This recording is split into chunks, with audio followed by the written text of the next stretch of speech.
What about the mixed messages coming from the opposition then? On Joe Hockey's speech in London, and then the follow-up interview on Lateline where he talked about entitlements. He said that we should be nearer to the Asian model than the European model. And yet the obvious point to put in response to that, well, hang on, you don't come to this with clean hands. When it's the last time you supported the government when they were trying to implement some means testing? Interesting little reference or two in one of the newspapers this morning saying that, in fact, Joe Hockey's hands are cleaner than you might think because he took on Tony Abbott in the party room over a couple of these things, including the private health insurance. Well, I've got some sympathy for Joe Hockey's speech in London. I think he's right that the broad point he was making is right. I think he made a mistake in then making an international speech in an international context and then quickly doing that interview on Lateline where he was going to get pinned down on how it applied and what it meant for Australia. But, you know, he's in a very difficult position because Tony Abbott has different messages for different audiences. He'll give big headline speeches where he says he's the guy for small government, he's going to cut government spending by drastic amounts. But then he's the guy who says it's class warfare when the government tries to just limit the increases in the cap on the family tax benefit. I mean, in practice, he hasn't met an entitlement he didn't like, but his big speeches say he's going to rein it all in. So that leaves his shadow treasurer in a difficult position, and I actually think the speech Joe Hockey made was a good one. But he took it a little further than that, didn't he, Nikki, by saying, OK, on the one hand, you need to look at entitlements, but he did say that we needed to move closer to the Asian model.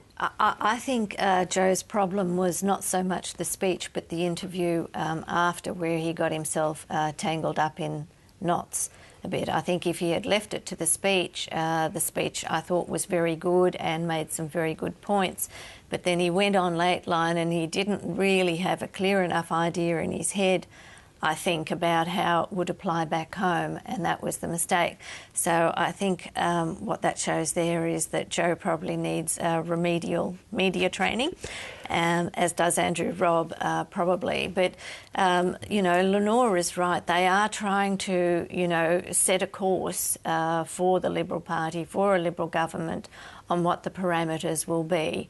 And Joe has decided, you know, he's going to shake off the cuddly bear image. He's going to be the brown bear, and he's going to try and make sure that it is a government that tries to live within its means and cuts back on entitlements. But there's been all this sort of commentary after Joe Hockey's speech that, you know, they've got the wrong economic team and that it should really be Malcolm Turnbull and Arthur Sinodinos. Now, Malcolm Turnbull and Arthur Sinodinos are men of extraordinary talent. I'm not saying anything about that, but they'd be saying exactly the same thing, surely. In fact, Malcolm Turnbull said very similar things in a speech this week. So swapping the economic team wouldn't change the problem that the coalition's saying different things in different places. No, and there's not going to be a swap anyway. Nothing's going to happen this side of the election. Well, all of this enabled Julia Gillard to start running a scare campaign of her own. Wayne Swan contributed a little bit this morning when he suggested that maybe pensioners and others were going to lose how much? $90 billion or something? $90 billion, which will... it's as good a figure as any. I mean, you think the carbon tax is bad. What about the $90 billion pension gouge coming from the coalition? That's an extraordinary number, and it must have been sort of...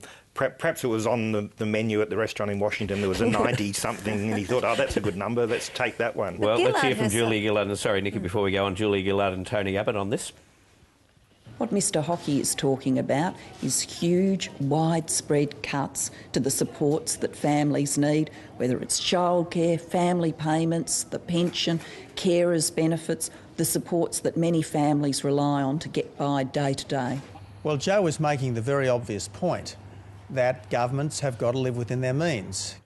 Now, you mentioned Andrew Robb as well, Nikki, and his contribution was to sort of stick up for the banks in terms of raising interest rates when the Reserve Bank is saying they should come down. Here's Andrew Robb. I'd have to look at their books. You know, they're not stupid, and I don't think they would willy-nilly put up their margin like this if they weren't suffering a problem with their margin. Now, do you think that needs, what did you call it, remedial training? Remedial training, yes. Not quite in how not to answer questions, but I think, you know, they both need to have a very clear idea of what it is they want to say before they do any kind of serious media interview.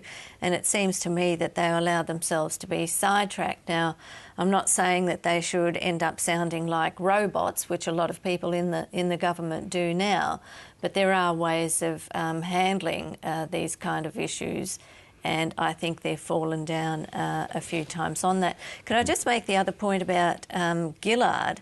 Last year she addressed the Sydney Institute on the importance of work and the importance of getting people off welfare and into work. And she basically said, you know, taxpayers should not support people who can work, and there are people out in the community who can work and don't.